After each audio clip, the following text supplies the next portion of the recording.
joining us. We love his work. He just has a great piece about. You make me laugh too. So Jimmy's on the phone, right? And we have a picture of Jim, and he's in this suit, right? He's got the smile.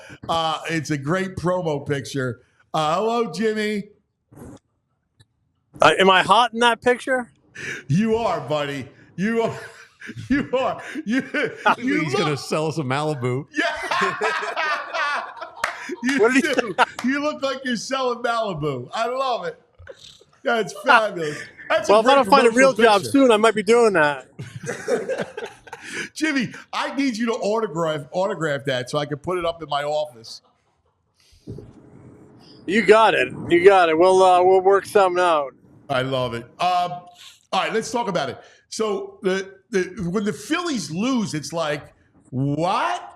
Like, they actually lost the game. It's amazing how they've spoiled us. That one loss, and we know with baseball, right, and the length of the season, but one loss is actually stunning. Yeah, especially when you're up 4-0, and with that ball club and the way Sanchez has been pitching, you figure, I mean, that's a game. One, they have to lock down, and two, that's a team that usually does lock that down, but they got sloppy. They didn't throw a lot of strikes, and they didn't play great defense. They didn't really left a lot of men on base, and that's what happens. Yeah, I mean, it's baseball. I just remarked because I was going today. I was at my local Wawa and last night and picking up and talking to people. Phillies lost. It's like, it's baseball. You're gonna lose games, right? Like, but it almost stunned people, which is interesting in itself. Yeah, we've become very accustomed to them winning balls. That's how good they are. But that just doesn't happen in baseball. There's that old saying about every team is going to win 54 games. Every team is going to lose 54 games. And it's what you do with the other 54 that sort of shapes your season. And they've done a lot of winning. But the other team, even if they're kind of underachieving or not a very good team, and there's a lot of kind of poor teams this year, they are a major league team. And if you give extra outs and if you don't throw strikes, they're going to beat you. Yeah. Hey, you wrote a great piece, I thought. The Kratz thing, JT. Let's discuss the JT situation and, piecemeal the catcher with Marchand and what are your thoughts? Yeah, well, I'm not alarmed by this injury. You could see he was kind of favoring something. And obviously he missed those 3 games last month in May, and he just doesn't miss 3 in a row. I think they're very fortunate that it is cropped up, when it cropped up. Very fortunate that they have a lot of season left. They have a really good cushion. They're playing well, cushion in the standings, and they can go in and take care of it. And with a 4 or 5 week recovery and maybe a few rehab at bats, he should be back with a lot of season left. Plenty of season to get his legs back under him, get his eye, get hot, and beat JT again. So it would have been a really tough break if this thing cropped up in mid-September and became too painful. He'd have to try to play through it because, you're not going to cut on him then with the postseason on its way. So timing-wise and the nature of the injury, it's not a serious injury. These doctors fix this stuff all the time. I did reach out to Eric Kratz for the simple reason, Anthony. I was looking for a little perspective. A guy who had the injury, a guy who was also a catcher. Yep. And, it wasn't a medical opinion. It was just some perspective by a guy who had a similar injury and played the same position. He rebounded well. Kratz had a little cartilage repair, a little meniscus repair, and he was back catching in AAA in less than a month on rehab. So I think JT can follow though everybody's rehab is different, everybody's body is different. The fact that they found no surprises inside that knee leads me to believe that he can be back, sooner rather than later, and they can survive this, and everybody will be better for it. You'll get a better version of JT Realmuto when he's back and ready to go. Yeah, I think you're spot on. The fact that it happened now is a true blessing. Yeah. True blessing. God forbid that happens, in September. and Yeah. you're looking at having a missed playoff time with JT. He's such a rock. And listen, we talk about Roy Schmidt from Baltimore and how good he is. JT is an all around. I think the best catcher in baseball. Yeah, I think the argument starts with him, given his track record, given what he brings. He hits in the middle of the lineup. He's tremendous defensively. His pop times, his throwing arm are great, top of the scale. And he brings so many intangibles. The leadership, the respect the guys have for him in the clubhouse is off the charts, and his just overall toughness. I mean, it just seems like, he's always taken a beating back there. In that Milwaukee series, he took a real beating. He obviously had the knee. He's just, this is a guy who was an accomplished high school wrestler with a family pedigree of greatness. His uncle is that John Smith. He was a great high school football player, quarterback. So he's just a tough kid. And you know what? He never complains. He never pops off. He's quiet. He puts his head down. He doesn't seek attention. He's just a great athlete, physically and even with all the intangibles as well. And, one of the big reasons I think they can absorb this is I think they have two competent backups. I think it's a good opportunity to find out a little bit more about Marchand, who's a pretty good defensive receiver. Joe Girardi was absolutely smitten with that kid a few years ago, and Joe knows a little bit about catching. Yeah. But, they've overcome a lot of losses. Look at what they're doing here with Trey Turner, with Soto playing so well. They overcame the Bryce Harper injury in 2022, and who the guy that picked up the slack was JT Realmuto. Look at his numbers before the Bryce broken hand and after the Bryce broken hand. So Bryce got hurt on June 25th of 22. Look at JT's numbers before and after that. They're remarkable. And then even, down the stretch in 2022, they lost Wheeler for a bit. They lost Eflin for a good bit. And a kid like Bailey Falter, when he was there, he really stepped up. So, from all those names I've mentioned, and the big one being Sosa here recently, they've played over a lot of difficult injuries. I'm not suggesting that you want this to happen all the time, but I'm saying they're pretty good at sucking it up and getting through the loss of a key player, and I think they can handle this one. So let me ask you, because I know a lot of people are have an eye out for the deadline and, what could add. And Jeff Passan wrote a piece and talked about the big, sexy names. I'm curious about you think the names that out there. I mean, Robert from the White Sox, who's a talent, but who's been hurt. Arozarena, who I want no part of in Tampa, are the bigger names. Where are you at with an outfield bat versus another arm in the bullpen? Where do you kind of, what's your wish list begin with? Well, I don't know yet. I'm still in evaluation mode, and we got a good few weeks here before the deadline, and I don't think you have to chart a course right now that an arm would be really nice. More offense in the outfield would be really nice because a lot of their offense hasn't played out the way we thought it would in the outfield. So, but I do think, the outfield is kind of TBA, to be determined with, the guys you have. I mean, if Castellanos starts to pick it up, and he has sort of been trending upward, you might, you get more production out of him. That might solve some of your outfield offensive deficiencies. If this David Dahl is going to keep swinging it like he is, if Cody Clemens comes back, if Whit Merrifield, if Marsh comes back and swings it. So I think there's some potential in the outfield to solve some issues from within. If it doesn't play out over the next 5 or 6 weeks, maybe you act on something. I mean, Robert he's an immense talent, and he's got some contractual control, but he's, this fine print is the injury history. But and also the White Sox are going to be looking to really pull a lot of talent out of your system.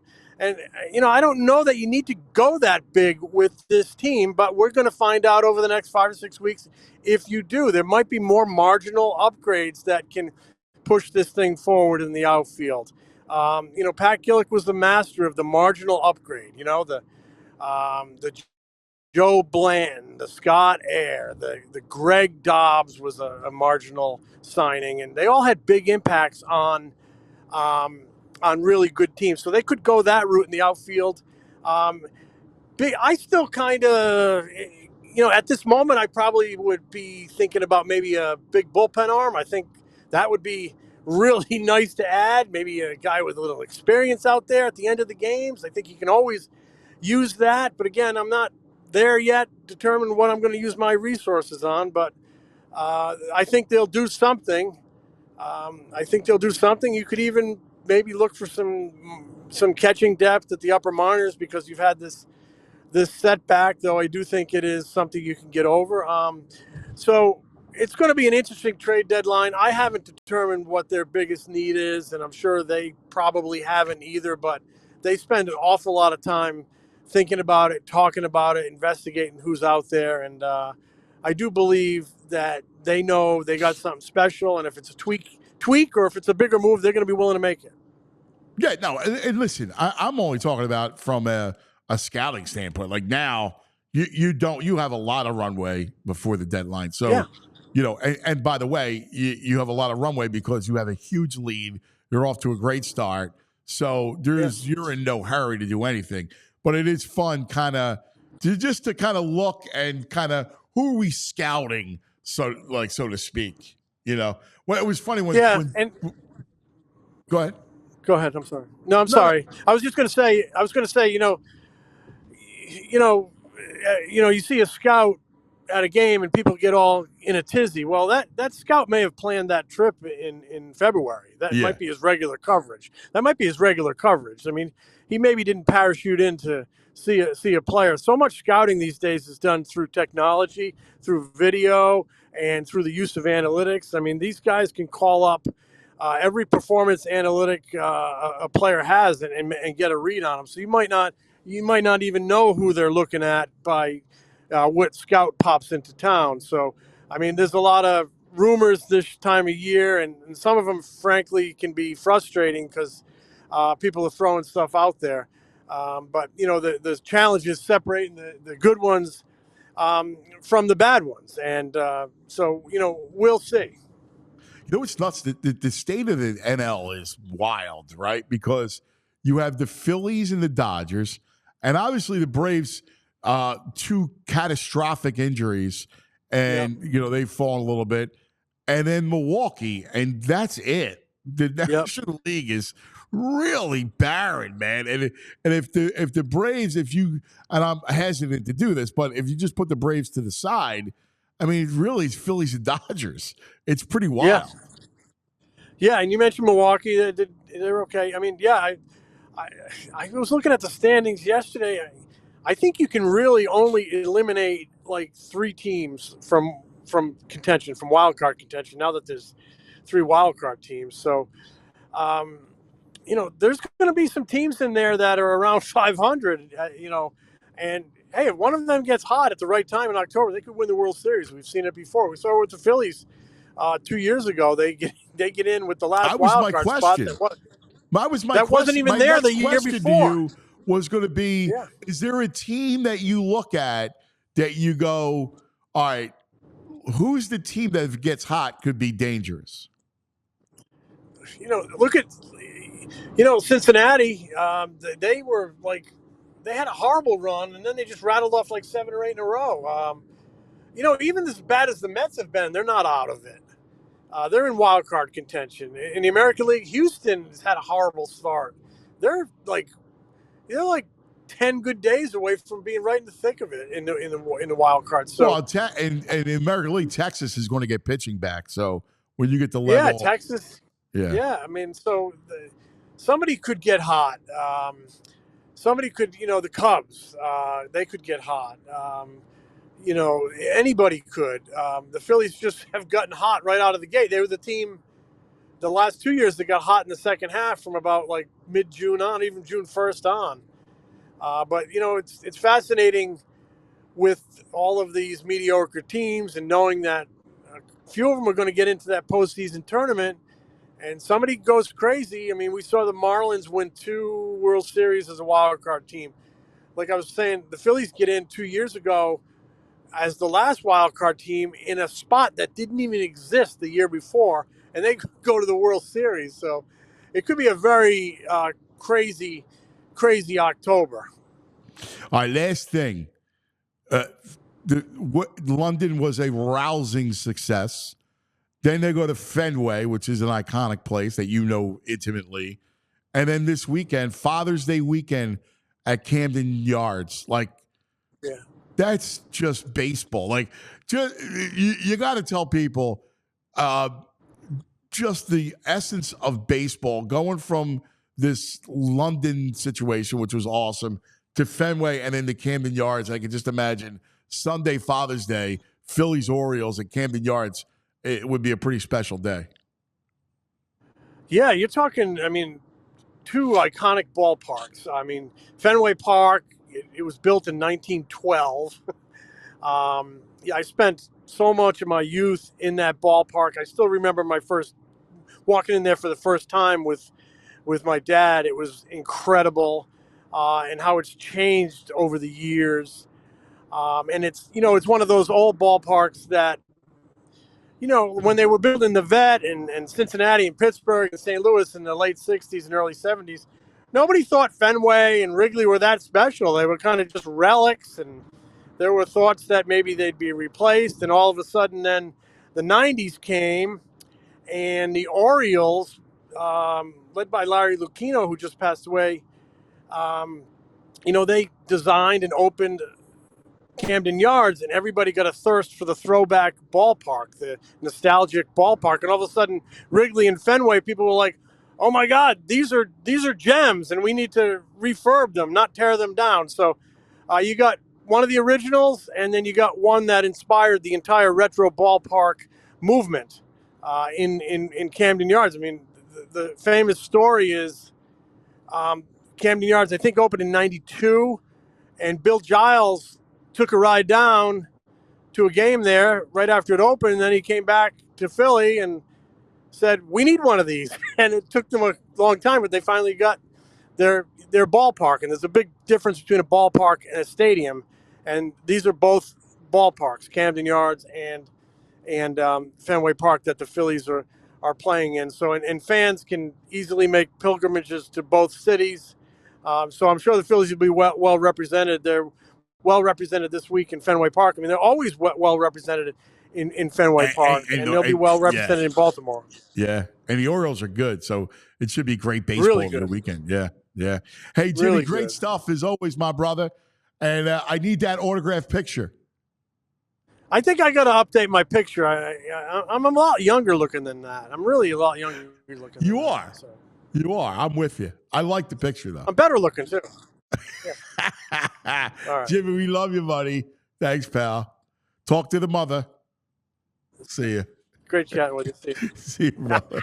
All right, I will. Bye. See you, buddy. The great Jim Salisbury. We love his work.